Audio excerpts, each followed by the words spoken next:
പവിത്രം സീരിയലിന്റെ latest episode review ആണ് പറയുന്നത്. അങ്ങനെ വിക്രം വീട്ടിലേക്ക് എത്തി മാഷിനോട് താൻ വന്ന കാര്യം പറയുന്നുണ്ട്. എന്ത് സംഭവിച്ചാലും വേദയെ തനിച്ചാക്കരുത് എന്നും തനിക്ക് എന്തെങ്കിലും പറ്റിയാൽ അവൾക്ക് അത് താങ്ങാവുന്നതിലും അപ്പുറമായിരിക്കുമെന്നും മാഷ് വിക്രമിനെ ഉപദേശിച്ചു. അച്ഛാ, വേദ ഇല്ലാതെ എനിക്ക് പറ്റില്ല. അവളെ തല്ലാനോ ഒന്നും എനിക്ക് താല്പര്യമില്ല.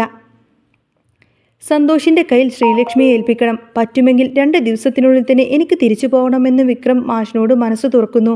വിക്രം തന്റെ മുറിയിൽ ഉറങ്ങാൻ കിടക്കുമ്പോൾ വേദയുടെ ഓർമ്മകൾ അവനെ വേട്ടയാടുന്നുണ്ട്. അവൻ വേദയെ വിളിക്കുന്നു. വേദയും വിക്രമിനെ ചിന്തിച്ച് ഉറങ്ങാതെ കിടക്കുകയായിരുന്നു. നീ ഉറങ്ങിയോ എന്ന് വിക്രം ചോദിക്കുമ്പോൾ ഇല്ല എന്നും താൻ തനിച്ചായതുപോലെ തോന്നുന്നുണ്ട് എന്നും വേദ മറുപടി നൽകി.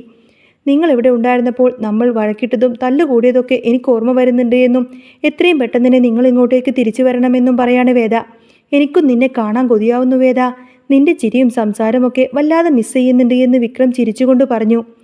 അകന്നിരിക്കുമ്പോഴാണ് സ്നേഹത്തിന്റെ വില മനസ്സിലാകുന്നത് എന്നും ആ സ്നേഹത്തിന്റെ ആഴം ഇപ്പോൾ കൂടിയിട്ടുണ്ട് എന്നും ഇരുവരും പരസ്പരം പങ്കുവച്ചു. നമ്മൾ നാട് വിട്ടുപോയത് ഒരു കണക്കിന് നന്നായി എന്ന് പറഞ്ഞ് അവർ സംസാരിച്ച് എപ്പോഴും അങ്ങനെ ഉറങ്ങിപ്പോവാണ്. രാവിലെ കമലമ്മ ചായയുമായിട്ടെത്തുമ്പോൾ വിക്രം വേദയെക്കുറിച്ച് ആലോചിച്ചുകൊണ്ടിരിക്കുകയാണ്. വേദമോളെ കാണാൻ കൊതിയാവുന്നുണ്ട്. എത്രയും പെട്ടെന്ന് തന്നെ മോളെയും കൂട്ടി വരണമെന്ന് കമലമ്മ പറഞ്ഞു. തുടർന്ന് വിശ്വേട്ടനും ശ്രീജയും നന്ദിനെ വിനായകനുമൊക്കെ വിക്രമിനോട് സംസാരിക്കാണ്. നിങ്ങൾ എങ്ങോട്ടേക്കാണ് പോയത് എന്ന് വിശ്വേട്ടൻ ചോദിക്കുമ്പോൾ അത് തൽക്കാലം അറിയേണ്ടായെന്നും അനിയൻകുട്ടൻ്റെ ഓർമ്മ തിരികെ കിട്ടിയാൽ തിരിച്ചെത്തുമെന്നും വിക്രം പറഞ്ഞു. അനിയൻകുട്ടൻ സംസാരിച്ചു തുടങ്ങിയാൽ യഥാർത്ഥ കുറ്റവാളി ആരാണെന്ന് കണ്ടുപിടിക്കണമെന്നും അവൻ ഉറപ്പിച്ചു പറഞ്ഞു. കമലമ്മ അമ്പലത്തിൽ പോയി വന്ന് വിക്രമിന് ചന്ദനം ചാർത്തി കൊടുത്തു. വേദയും കൂടെ ഉണ്ടായിരുന്നെങ്കിൽ എത്ര നന്നായനെ എന്ന് പറഞ്ഞ് എല്ലാവരും കാപ്പി കുടിക്കാനിരുന്നു. വിക്രമും വേദയും തമ്മിൽ ഇപ്പോഴും പഴയതുപോലെ വഴക്കാണോ എന്ന് ശ്രീധ ചോദിക്കുമ്പോൾ തങ്ങൾ പരസ്പരം മനസ്സിലാക്കിയെന്നും വേദ ഇനി ഒപ്പമുണ്ടാകുമെന്നും വിക്രം പുഞ്ചിരിയോടുകൂടെ തന്നെ മറുപടി നൽകി.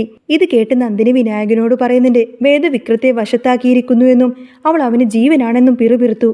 രണ്ടുപേരും സ്നേഹത്തോടെ വരുന്നത് കാണാൻ താൻ കൊതിക്കുന്നുണ്ട് എന്ന് കമലമ്മ പറയാണ്. ഇതേ സമയം ജോബി വിക്രമിൻ്റെയും വേദയുടെയും അഡ്രസ്സ് കണ്ടുപിടിച്ച് അവരുടെ നാട്ടിലേക്കെത്തി. വിക്രം MLA വാസവന്റെ മകൻ അരുണിനെ കൊന്ന ആ ഒരു കേസിൽ ഒളിവിലാണ് എന്നും പിന്നീട് അവൻ നിരപരാധിയാണെന്ന് വാസവന് മനസ്സിലായി എന്നും അവിടെയുള്ളവർ ജോബിയോട് പറഞ്ഞു കൊടുത്തു. അനിയൻകുട്ടൻ ആ കൊലപാതകം നേരിട്ട് കണ്ടതിൻ്റെ ഷോക്കിലാണെന്നും അതുകൊണ്ട് വിക്രം നാടുവിട്ടതാണെന്നൊക്കെ അവർ പറഞ്ഞു. വിക്രമിൻ്റെ ഭാര്യ വേദയുടെ ഏട്ടൻ ശ്രീകാന്താണ് ഇതിന് പിന്നിലെന്ന സംശയം അവിടെ നിലനിൽക്കുന്നുണ്ട്. ജോബി വിക്രമിൻ്റെ വീട്ടിലേക്ക് പോവാൻ ഓട്ടോ വിളിക്കുന്നുണ്ടെങ്കിലും പാതി വഴിയിൽ അവിടെ വെച്ച് ഇറങ്ങി. അവിടെ വെച്ച് ശ്രീകാന്തിൻ്റെ കാറ് വന്നു. ജോബി അതിൽ കയറി.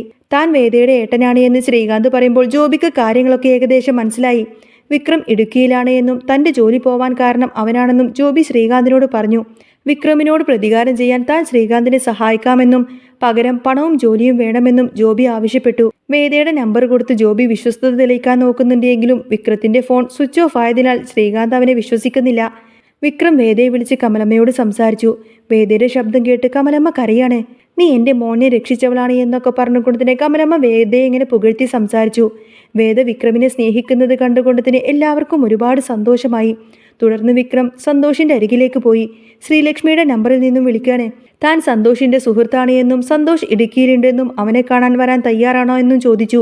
ഏതവസ്ഥയിലാണെങ്കിലും സന്തോഷിനെ സ്വീകരിക്കാൻ താൻ തയ്യാറാണെന്ന് ശ്രീലക്ഷ്മി പറഞ്ഞു. ഇന്ന് രാത്രി തന്നെ വരാൻ വിക്രം അവളോട് ആവശ്യപ്പെടുകയാണ്. വിക്രം തന്നെയല്ലേ താലിച്ചരട് പൊട്ടിച്ചതെന്നറിഞ്ഞ് ശ്രീലക്ഷ്മി ഭയപ്പെടുന്നുണ്ടെങ്കിലും അതിന് പ്രായശ്ചിത്തമാണെന്ന് വിക്രം ബോധ്യപ്പെടുത്തി. ജോസഫും രാജേട്ടനും വിക്രമിനൊപ്പം നിന്നു. ശ്രീകാന്തും ചന്ദ്രശേഖരനും വിക്രമിനെ പിടികൂടാൻ വേണ്ടിയിട്ട് പ്ലാൻ ചെയ്യുന്നു. അനിയൻകുട്ടൻ സത്യം പറഞ്ഞു കഴിഞ്ഞാൽ തങ്ങൾ കൊടുക്കുമെന്ന് അവർക്ക് നല്ല ഭയമുണ്ട്.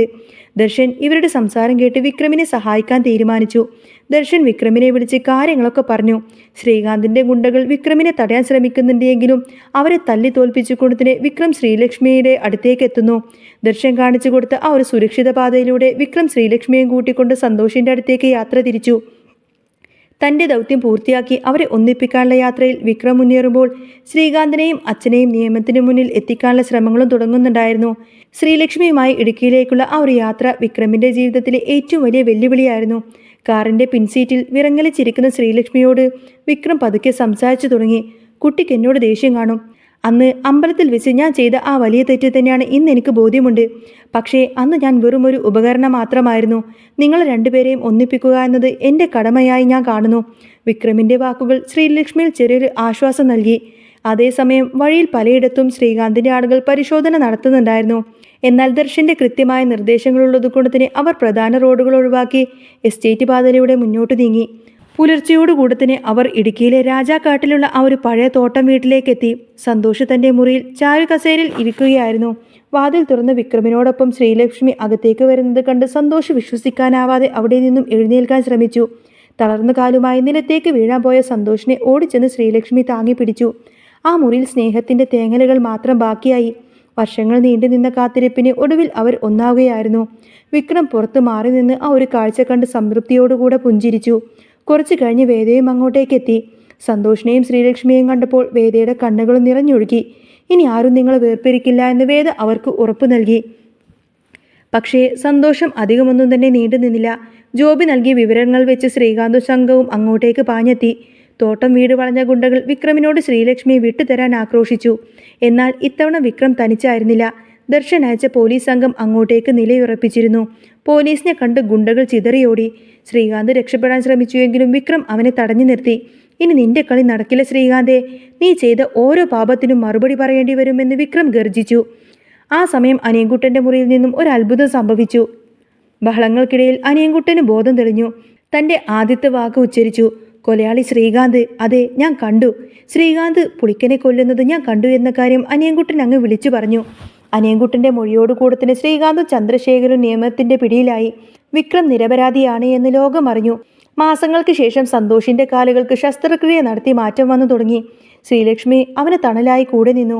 വിക്രമും വേദയും അനിയൻകുട്ടനെ കൂട്ടി സ്വന്തം നാട്ടിലേക്ക് മടങ്ങി.